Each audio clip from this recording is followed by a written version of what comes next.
Hi everyone. I'm going to talk a little bit about twisting, and I'm going to show you a movement twist. So a twist that actually moves the whole time. It's not a held twist.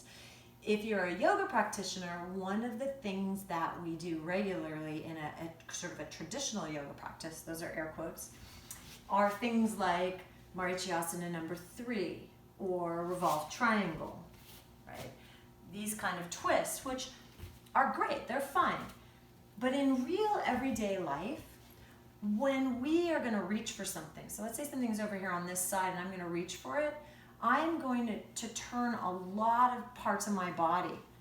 You can see my foot turns in, if I'm not thinking about it, my foot, my knee, my hip, my pelvis, my torso, my shoulder turns in to the twist and comes back out, right? There's twisting and functional movement in our daily life all the time. We're driving our car, we need to look back over our shoulder to see if we can change lanes. That's a twist, right? It's a twist of my neck and a little bit of my torso.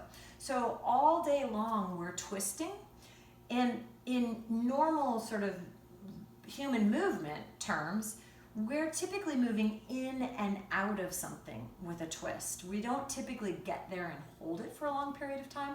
So again, I'm not disparaging seated twists or traditional twists that we find in yoga where we hold them, although I do want to caution you against using brute force to do them, so just like your arms doing the twist, or not allowing your pelvis to turn with the twist. And that could be a controversial topic. We can talk about it.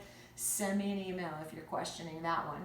But in a normal functional human movement kind of way of thinking about twisting, you typically move as much as you can to get to something, right? If I'm driving and I have to reach into the back seat, I'm not going to move much. I probably shouldn't be doing this if I'm driving. But if I am not driving, I'm not operating a big heavy piece of machinery, I'm probably going to really turn.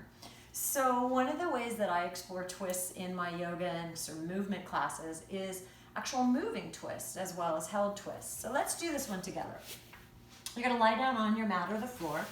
I would suggest something under your head. Make your back neck long, and then take a moment to lengthen here between your rib cage and your pelvis. I'm just going to leave the legs bent, and I'm going to take the arms out. You're going to see me looking at you, but you'll do this with your head up, and you'll let your head turn whatever direction it wants to. So I'm going to do a sequential action. I'm going to raise my right arm up, and I'm going to drag it across my chest to the place where it's just arm movement at the shoulder, and then I'm going to open the arm back out. I'm going to take the arm up, then I'm going to let the shoulder blade come with the arm. So you can see I'm starting to bring this arm and shoulder across in what's called abduction, but there's some rotation happening. Then I'm going to sequentially bring the shoulder blade down and the arm back out. Pause. Bring the arm up. Let the weight of the arm bring the shoulder blade, and then start to peel the ribs off the ground. But keep the back of the lower waist and pelvis down.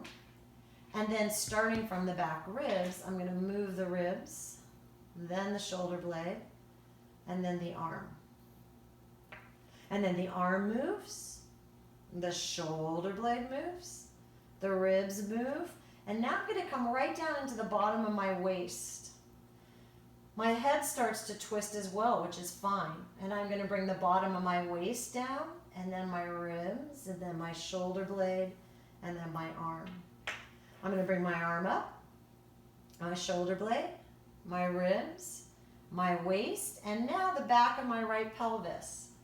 Head turns as well as I reach over to the left, and then I start at my pelvis, my back waist, my back ribs, my shoulder blade, and my arm. I'm going to go one more. I'm going to take the arm up. It's going to cross. Then the shoulder blade comes with me. Then the ribs come with me. Then the waist, the pelvis, and I'm going to let my legs roll. Not all the way. And then I'm going to start my legs, my pelvis, my back waist, my back ribs, my shoulder blade, my arm. Second side, arm, Arm and shoulder blade. I let the head do what it does naturally. Arm, shoulder blade, back ribs. Ribs, shoulder blade, arm. Arm, shoulder blade, back ribs, waistline. Waistline, rib cage, shoulder blade, arm. Arm, shoulder blade, ribs, back waist, pelvis. Notice how my legs haven't turned. Pelvis, back waist, ribs, shoulder blade, arm. Arm, shoulder blade, ribs, back waist, pelvis, legs, but not all the way. Head is really turning. Legs, pelvis, back waist, rib cage, shoulder blade, arms. So try that a couple times on both sides. That sequential peeling yourself off the floor towards a twist and coming back. It gives us some sense of how joints and certain different parts of the body work together to get to an end point, and how we can reverse that to get back to a starting point. Enjoy.